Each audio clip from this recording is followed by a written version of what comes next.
Hello everyone. నిన్న మంగళవారము హనుమంతునికైతే తమలపాకు మాల, వడమాల వేశాను.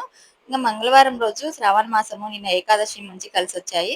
అందుకే వేద్దామని అనుకున్నానండి. అనుకున్న క్షణమే మార్నింగ్ లేసేసి మంచిగా పూజ కంప్లీట్ అయ్యాక తమలపాకులు తెంపేసుకొని ఇంట్లోవి చక్కగా మాల అయితే కట్టాను. ఇలా మాల కట్టడం అయితే ఫస్ట్ టైం కట్టానండి. ఈ మాల చాలా బాగా అనిపించింది నాకు ఇలా కట్టడము.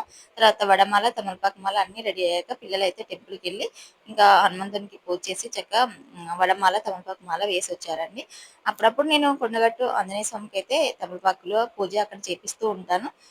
హనుమంతునికైతే ఆకు పూజ అన్న చాలా ఇష్టం కదండీ! అందుకే తమలపాకులు మనము మాలగా వేసిన ఆకు పూజ చేయించినా చాలా మంచిది. ఇంక ఈ విధంగా మాలైతే ఫస్ట్ టైమ్ కట్టాను. నేను వేరే విధంగా కూడా కడతాను. మీరే విధంగా కడతారో కామెంట్ చేయండి.